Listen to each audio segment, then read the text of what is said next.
Welcome back to my channel with ancient history shorts. Friend, आज हम लोग बात करेंगे मौर्य काल के बारे में। जो मौर्य काल है, इसका जो उदय होता है ये मौर्य साम्राज्य के पतन के बाद दिखाई देता है। इसमें क्या होता है, इतिहास दो भागों में बढ़ जाता है, जिसमें कोई विदेशी आक्रमण होते हैं और बड़े क्षेत्र में अपना अधिकार कायम कर लेते हैं। जिसमें कौन कौन है, यवन है, शक है, पहलव और कुषाण आदि है। वहीं कुछ स्थानीय वंशों का भी उदय होता है, जिसमें कौन है, शुंग है, कर्ण है और सातवाहन है। ये दोनों प्रवृत्ति साथ साथ चलती है, तो आज दोनों क्रम से अध्ययन करते हैं। जिसमें पहला है शुंग वंश। जो शुंग वंश है, इसका जो टाइम पीरियड दिखाई देता है वो 185 से 75 बीसी के मध्य दिखाई देता है। इसके जो शासक है, जिसमें पुष्यमित्र शुंग है, अग्निमित्र है, वसुमित्र है, भागवत और देवहूति ये क्रम से दिखाई देते हैं। इसके जो जानने के जो स्रोत हैं, जिसमें साहित्य है, अभिलेख और सिक्के हैं, अर्थात इनके द्वारा हम शुंग वंश के बारे में जानकारी प्राप्त कर सकते हैं। जिसमें पहला है साहित्य। साहित्य कौन कौन, जिसमें गार्गी संहिता है, वही महाभाष्य है, वही दिव्यवदान है, वही मालविकाग्निमित्र है और हर्षित है। इनके द्वारा भी हम शुंग वंश को जान सकते हैं। और अभिलेख है, इसमें अयोध्या का अभिलेख है और विदिशा का अभिलेख है।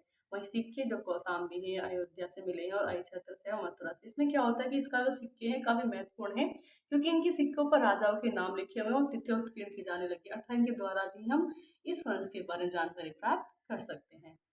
देखते हैं पुष्यमित्र शुंग के बारे में। जो पुष्यमित्र शुंग है, इसी ने ही शुंग वंश की नींव डाली थी। इसके बारे में जानकारी में कहाँ से मिल सकते हैं, साहित्य स्रोत है और पुरातात्विक स्रोत। साहित्य स्रोत में क्या क्या है, जो बाणभट्ट की जो हर्षचरित है, इसके द्वारा भी हम शुंग वंश के बारे में जानकारी प्राप्त कर सकते हैं।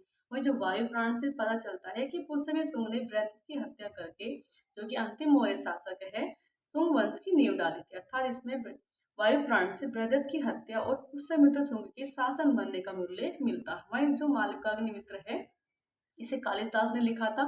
इस नाट्य ग्रंथ में शुंग कालीन राजनीतिक गतिविधियों की जानकारी प्राप्त होती है। अर्थात जो मालविकाग्निमित्र है, इसे कालिदास ने लिखा था। इस समय शुंग काल की जो राजनीतिक गतिविधियां उनके बारे में जानकारी प्राप्त होती है।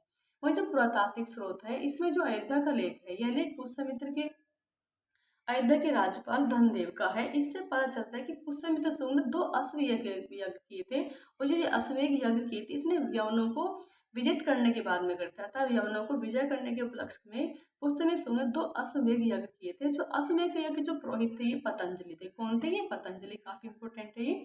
अन्य जानकारी में कहाँ से प्राप्त कर सकते हैं, इसमें शुंग वंश की जो स्थापना है वो मौर्य सेनापति पुष्यमित्र शुंग ने अंतिम शासक बृहदत्त की हत्या करके करी थी। वहीं पुष्यमित्र को हरिवंश में औदबीज, औदबीज का मतलब है अचानक उठने वाला, ये भी कहा गया, क्वेश्चन भी आया हुआ है। जो पुष्यमित्र शुंग है उसको औदबीज कहा गया, तो कहाँ कहा गया? हरिवंश में कहा गया है। अभिलेख में पुष्यमित्र को सर्वतात का संकर्षण की उपाधि दी गई है। कौन सी उपाधि दी गई है? सर्वतात का संकर्षण की उपाधि। किसमें? कौशल्य अभिलेख में। किसको? पुष्यमित्र को। वहीं पुष्यमित्र ने अन्य उपाधि भी धारण करी, जिसमें कि सेनानी है और सेनापति। वहीं दिव्य वदान के अनुसार पुष्यमित्र ने अशोक द्वारा निर्मित 84,000 बौद्ध स्तूपों को नष्ट करवा दिया था।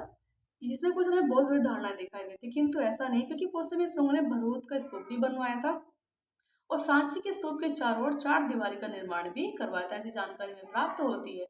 वहीं महर्षि पर्ण ने पुष्यमित्र शुंग को भारद्वाज गो से संबंधित बताया है। उसकी राजधानी कौन सी थी? विदिशा थी। अर्थात जो पुष्यमित्र शुंग है, ये भारद्वाज गोत्र का था। जानकारी में कहाँ से प्राप्त होती है? महर्षि पर्ण के द्वारा प्राप्त होती है। वहीं पुष्यमित्र शुंग के पास इसका पुत्र शासक बनता है, जो कि अग्निमित्र है। और कालिदास के सुप्रसिद्ध काव्य मालविकाग्निमित्र में यही अग्निमित्र इसका मुख्य नायक बनता है। इसमें मालविका और अग्निमित्र की प्रेम कहानी का वर्णन हमें दिखाई देता है। वही जो भागवत, जो कि अन्य उत्तराधिकारी है, इसके दरबार में एक ग्रीक शासक एंटालक्रियस का राजदूत हेलियोडोरस रहता था। कौन रहता था? हेलियोडोरस, जो कि भागवत धर्म से प्रभावित हो रखा। अर्थात जो हेलियोडोरस है, इसने भागवत धर्म से प्रभावित होकर हेलियोडोरस ने बेसनगर नामक स्थान में वसुदेव के सम्मान में एक गरुड़ स्तंभ की स्थापना कराई थी, और जिस पर दम्भ, छाया और अपरमा जैसे 3 शब्द में लिखे दिखाई देते। क्वेश्चन भी काफी इंपॉर्टेंट है कि किसने गरुड़ स्तंभ की स्थापना कराई थी? किसने कराई थी? हेलियोडोरस ने। कहाँ करवाई थी? बेसनगर में। किसके सम्मान में? वसुदेव के सम्मान में। वही जो पुष्यमित्र शुंग है, इसने वैदिक धर्म की पुनः प्रतिष्ठा की थी। अर्थात जो उसका जो काल हमें दिखाई देता है, ये वैदिक पुनर्जागरण का काल हमें दिखाई देता है। वही जो अग्निमित्र है, इसकी सभा में बौद्ध धर्म को मानने वाली स्त्री रहती थी। इसका नाम क्या? भगवती कौशिकी। भी काफी इंपॉर्टेंट है। जो शुंगों की जो राजधानी है पाटलिपुत्र, जिसका अन्य नाम क्या है? कुसुमध्वज। और दूसरी राजधानी कौन सी थी इनकी? विदिशा थी। वहीं शुंग काल में संस्कृत भाषा का भी पुनरुत्थान हमें दिखाई देता है। वही जो मनुस्मृति है इसकी जो वर्तमान शब्दों की रचना है वो भी इसी काल में दिखाई देती है। कौन से काल में? मौर्योत्तर काल में।